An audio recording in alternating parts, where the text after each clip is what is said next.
Today on Public Eye News, heavy snowfall causes a 100-vehicle pileup in Grand Rapids. And later, Governor Whitmer speaks out against the Trump administration's tariff policies. Elijah Anger will have your weather forecast for the next couple days. Later, Spencer Schnartz will bring you today's sports breakdown. I'm Dylan Dubé. And I'm Emma Morantz. You're watching Public Eye News.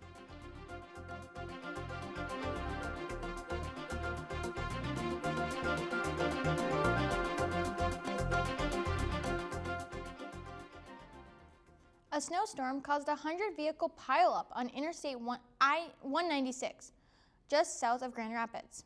Snow was blowing in all directions, coming mostly off of the Great Lakes. No deaths were reported, but several injuries did occur.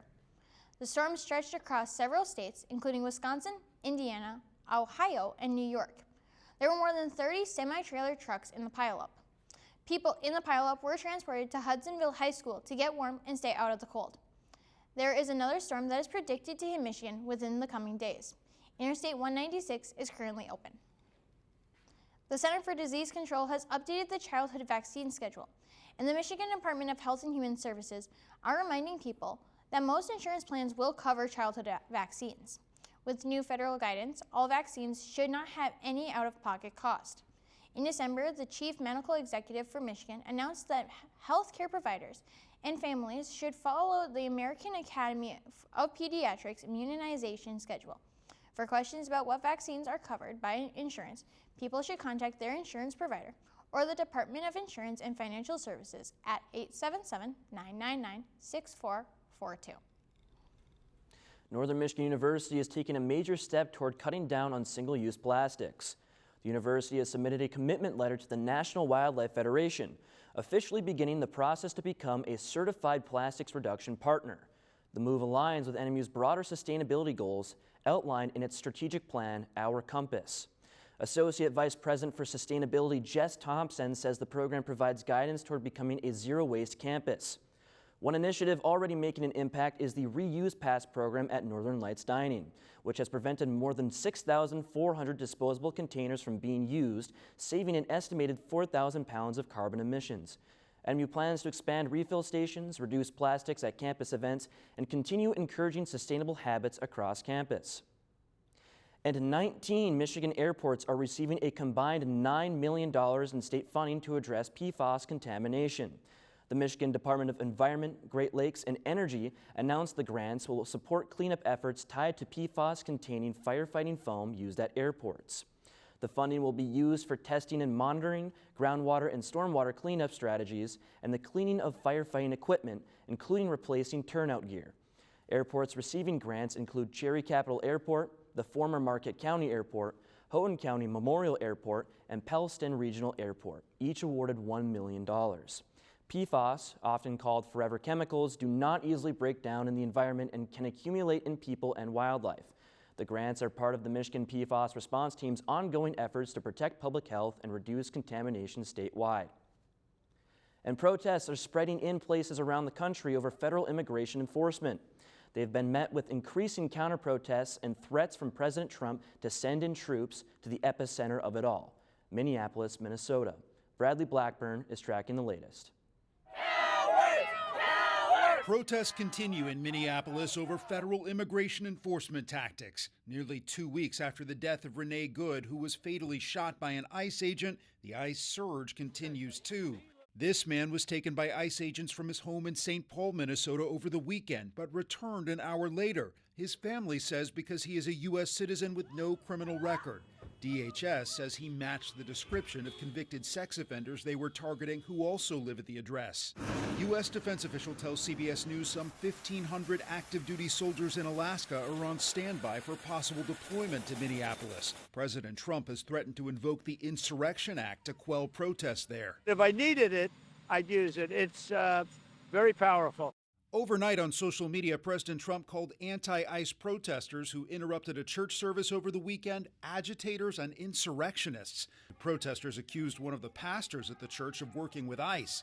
The Justice Department is now considering federal charges against them. We want ICE off our streets! On Monday's Martin Luther King Day holiday, anti-ICE protests were held from New York City to Philadelphia to Richmond, Virginia. We need to shut down all detention centers in Virginia. In Texas, ICE officials reported the death of a 36-year-old detainee from Nicaragua of what ICE described as a presumed suicide. He was being held at an ICE facility near El Paso, where another detainee died earlier this month.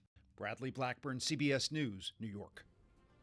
Don't go anywhere. We'll be right back with weather and statewide news after this break.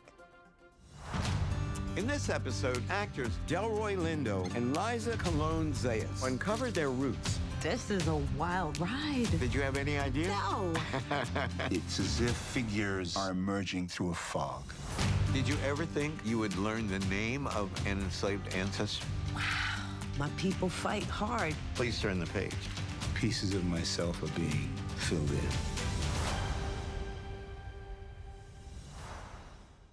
Welcome back to Public Eye News. My name's Elijah, and I'm here to help you wander through the weather today.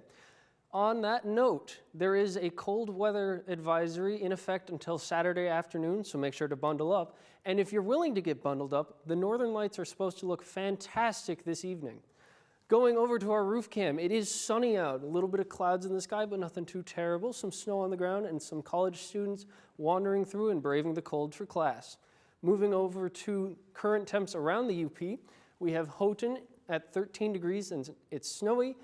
Ironwood, it is sunny. Iron Mountain, it's sunny. Most of the UP is going to be sunny with the exception of Sault Ste. Marie and Houghton.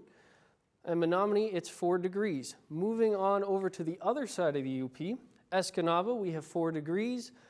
Manistique is 9 degrees. Sault Ste. Marie is 10 degrees with clouds trying to cover up that lovely sun. And Marquette, it is 5 degrees. Looking further into our current conditions, winds are coming out of the west at 13 miles an hour with a barometric pressure of 30.01 inches and rising. Tonight, it's going to be mostly cloudy with a low of 7, so make sure to bundle up if you want to go see those northern lights, with winds coming out of the southwest at 11 miles per hour, and the moon phase is a waxing crescent. Tomorrow, clouds are going to cover up that beautiful sun for a high of 18, a low of 4, and winds coming out of the southwest at 8 miles per hour. Looking forward into the rest of our week, it's going to get a little bit colder as we move forward, with Thursday holding 9 degrees as its high and -9 as its low. The clouds are going to try and cover up the sun, but it's going to peak out ever so slightly as we continue on throughout into the weekend. Friday is going to be the coldest moving in, with -1 degrees as our high and -9 as our lowest, with Saturday becoming just a skosh warmer with 4 degrees as our high and -2 degrees as our low. That's all I have for weather. Back to the desk. Thanks, Elijah, for that weather report. The northern lights are going to look absolutely beautiful. Now on to some statewide news. Governor Whitmer has responded to the tariff policy that President Trump has enacted, saying it will affect the automobile industry. Whitmer recently gave a speech at the Detroit Auto Show about how recent tariffs have helped Chinese manufacturers and hurt the American auto industry, which is in contrary to a recent statement from President Trump. Whitmer, in her last year as governor, talked about how there has been a recent shrink in manufacturing in America, which has led to job loss and a lot of cuts in production. President Trump, during his tour of Detroit, has said that the United States-Mexico-Canada trade agreement, which he started in his first term, is irrelevant. The USMCA agreement is going to be reviewed this year.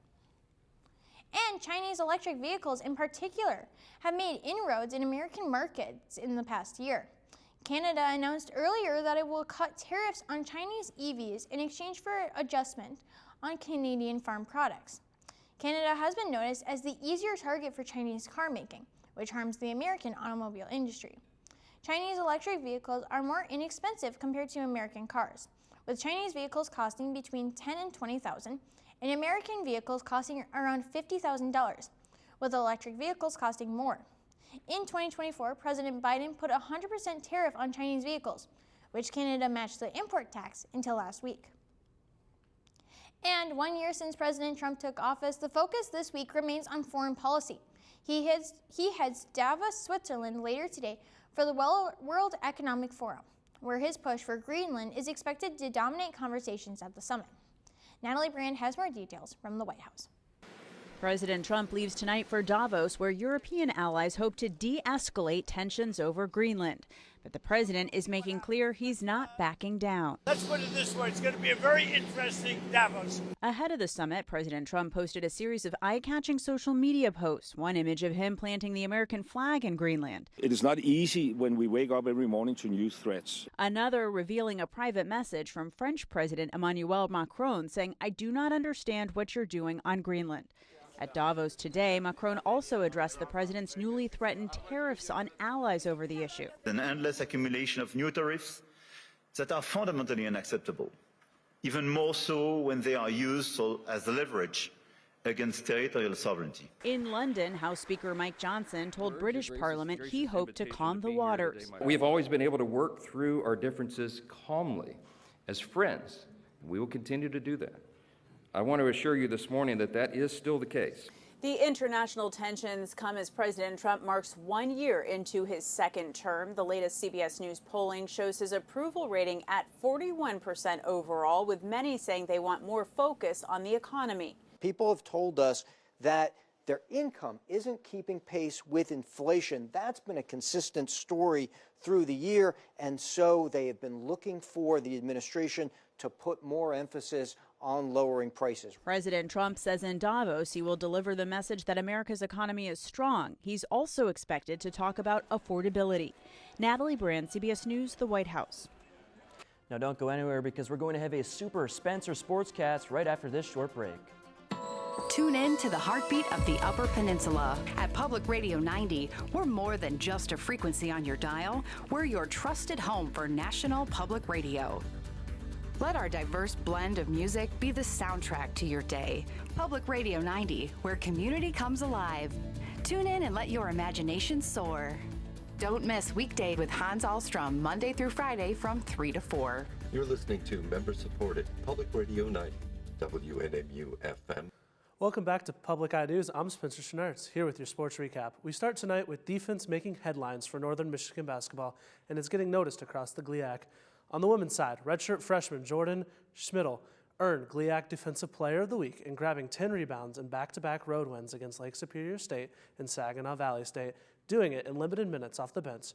And she wasn't the only Wildcat honored in the men's side. Graduate forward Dylan Keel also took home GLIAC Defensive Player of the Week. Keel recorded 8 blocks across 2 games, including a key late rejection against Lake Superior State that helped NMU complete the comeback. 2 Wildcats, 2 defensive awards, and a strong start this week for the NMU basketball teams. Staying with Northern Michigan, the Alpine ski teams were absolutely dominant this weekend, competing at the Wild Mountain in Minnesota, and the Wildcats pulled off the full podium sweep at the Shalom, with both the men's and women's teams finishing 1, 2, and 3. And the men's side, NMU controlled the race from start to finish, led by Kian Hopke and Noah Byards, the only 2 skiers in the entire field to finish under 1 minute, a huge statement of the speed and consistency. The women matched that with dominance as well, sweeping the podium and showing just how deep and talented this Wildcat roster really is. A statement weekend on the slips for Northern Michigan. And now, it's time for college football history. The Indiana Hoosiers are national champions. Indiana capped off a perfect 16-0 season with a 27-21 win over Miami in the College Football Playoff National Championship, earning the program its first ever national title.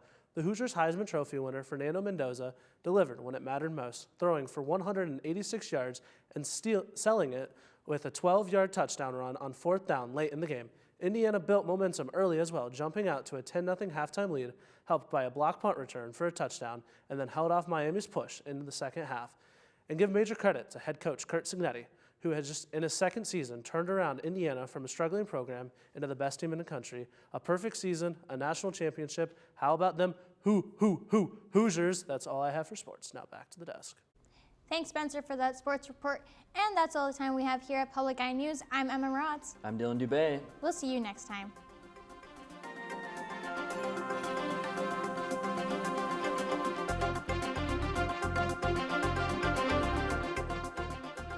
The preceding program was produced by WNMU-TV, Northern Michigan University Public Television, in studios located in Elizabeth and Edgar Hardin Hall.